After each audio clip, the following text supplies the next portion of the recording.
let's turn our focus into something that looks even better. It's the powerful new feature film, Don't Let's Go to the Dogs Tonight. Adapted from Alexandra Fuller's best-selling memoir, it is set to premiere in South Africa on the 25th of July. Now, that's this Friday. And in light of that, it is directed and written by the remarkable guests that we have on our couch right now. And I can't wait for you to meet and also see Embeth. Davidtz. The film offers a beautiful, rare and personal glimpse into Zimbabwe's transition from colonial rule to independence, told through the eyes of a young girl. And we are so honored to welcome American-South African actress, writer, producer, and now director, Embeth Davidtz. Woo! Thank you. We got to do it. It's a feel-good show. It's a feel-good welcome, and we're so honored that you joined us on the couch today. Thank you. Thanks for Are you awake, Embeth? I am. Okay, I'm awake. good. Are you alive? I am. I know it's very early. I was very excited to see the cake, the Matilda cake. Right. And I said, what a coincidence. And then you said it's not a coincidence. It's not a coincidence. In fact, we might make you taste test in just a little bit. But before we get into that, I do want to talk about your journey. Born in the US, came back to South Africa, studied at Rhodes University, which I know many people who are into journalism absolutely obsessed with that, and then moved back to the US. Can you tell me a bit more about that trajectory and the choices between the two places? Because I was born in the States, I always thought, oh, I'll go back to America. But my parents are South African. Right. So I moved to South Africa when I was 8, and I always felt South African. I never felt American. I still don't feel American, even though I've lived there for longer than I ever lived in South Africa. Right. But this feels like coming home. Sure.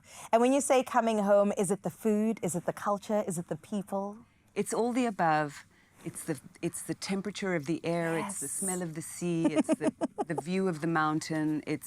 Listen, I love South Africa, and the film touches on that. It touches on where do we belong, where are we meant to be, what do we have longing for once we leave a place. And so that's also what made the story very personal for me. Which I can't wait to get to talk about, you acting in it and your directing debut. But let's talk about your acting journey in particular. From Matilda that we mentioned a bit earlier, Miss Honey once again trending online all over TikTok. People are just obsessed with reliving parts of their childhood, but also you acted in Tales of the Walking Dead. What draws you to such diverse characters? What goes into choosing them? You know, I think when I was younger, it was just what came up. What's available? What could I get a job in, you know? And I got lucky very early on in my career. Spielberg found me and I was in Schindler's List, and then sort of a natural progression was Danny DeVito was casting Matilda, and when I met him, he just said, "You are Miss Honey." You are Miss Honey. My kids differ on a bad day. They go, "You're nothing like Miss Honey." But that sort of, sometimes, here's what I believe. Some of it you work for, some things just fall out of the sky, some things you have to make happen. So this film, for instance, is something I developed over a long period of time. But I think I was always just very lucky with serendipitous things happening and the right roles coming along so that it looked like it was very diverse. It was also just how things panned out. Beautiful. And there you are on the screen, just as a reminder to you, Mzansi, to see exactly what our childhoods all look like. What a beautiful moment in time. And you literally look exactly the same. Oh, God. That's what's so crazy about this. I'm like, oh my gosh, what did time even pass? What is happening? But let's talk about what has brought you here today. I know on Wednesday we get to see a glimpse of it. On Friday, it is the nationwide debut of this. You took on a novel, a memoir, and you turned it into something so touching and beautiful. It's called Don't Let's Go to the Dogs Tonight. So talk to me more about this journey. So I read the memoir by Alexandra Fuller. It was a very famous memoir. A lot of people, particularly people from South Africa, from Zimbabwe, even from Australia, knew about the story. And then it was on the New York Times bestseller list because she described her African childhood. She was in different countries in Africa. And it captured my imagination because in a way it reflected my experience of growing up in South Africa. Now, Zimbabwe is different to South Africa, but I never forgot her descriptions of the place, the characters. And there I was sitting in America going, oh my God, this is my childhood. This is what I remember. This would make a great movie. So I bought the rights to the book thinking I'll find a screenwriter. I couldn't find a screenwriter. How long ago was this, by the way? That was in 2016, 2017. So for a while I looked for a screenwriter. I couldn't find a screenwriter. So I started working away at it myself. And then finally, many, many drafts later, I went, wow, this is actually the story. This is the script. And at that point, I had to find a director. And I knew what the story was so well that I thought, you know what, I've been on enough sets. I know where the camera should go. I know enough about the story, but more than anything, I know the script. I know the story I want to tell. And that's why I decided to direct it. But then I had to act in it. So this is the thing that I want to get to. How do you balance this? How does one even approach this? What do you do? I don't know. You tell me. I don't. I'm never going to do it again. That was the hardest part of it, was needing to jump in front of the camera. I need a director. I'm an actor that uses directors and needs directors. I rely on them. So that was just something I kind of jumped in and swam as fast as I could, and I didn't overthink the acting. But I think prepping by writing the script helped me know what I needed to do with the acting. The more exciting thing for me and the new world that I had to learn very quickly on was the directing part of it. How exciting also. So you said you weren't act and direct at the same time again, but will you direct again? Yes, I would direct again, but here's the caveat, only if I knew and loved a story as well as I love this.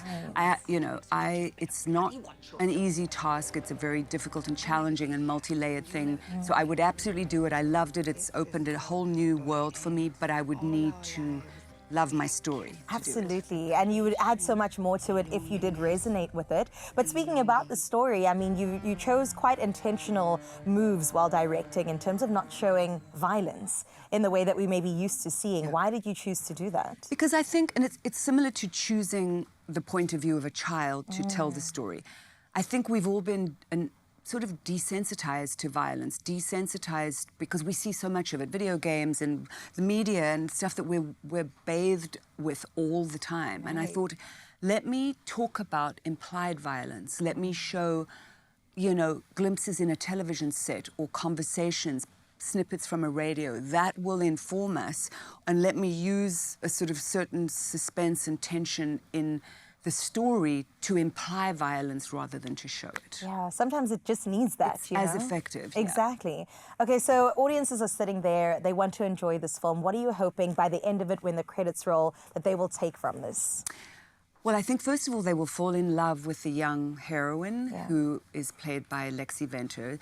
The character of Bobo is the wildest, grubbiest, naughtiest, freest little girl. I love that. Yeah, and I think every South African who's ever run barefoot on the soil of Africa knows that character and understands. I feel like I know that part of myself. So we found this wonderful young girl who'd never acted before, who's just incredible. And what happens is, because she's so appealing, you can watch that moment in history through her eyes. Sure. And it really does inform about the past, but there is an uplifting feeling by the end of it. Oh my goodness. Well, I'm very excited. I will be there front row and center on Wednesday. And you better be there, Espresso Fam, going on to Friday as it makes its nationwide debut. But of course, we cannot leave it here. Yes, we're excited about Don't Let's Go to the Dogs tonight, the premiere happening soon. But right now, a premiere of our version of the Matilda cake for Miss Embeth herself. We would love for you, Embeth, to taste our beautiful Matilda cake. For you. Like you said, a precocious child is one that shows You're the precocious child. You precocious in this moment. I had to say it, and I wanted to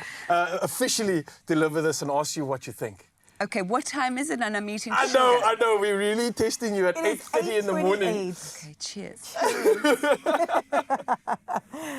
Does it bring back memories? That's a good reaction. Oh my God, it's divine. And can I just say, only in South Africa can you make cake taste like that. It's even better than the Matilda one.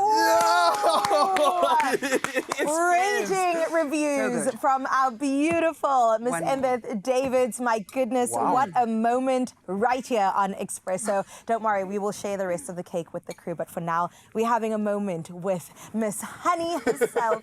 Thank you so much for doing such good work and serving not only the country, but also the continent in the way that you have. We can't wait for this movie to happen. And congratulations once again. Thank you. Oh my gosh, Expresso Fam. Okay, let them eat cake. By them, I mean us. So we'll get into a break and see you straight after this.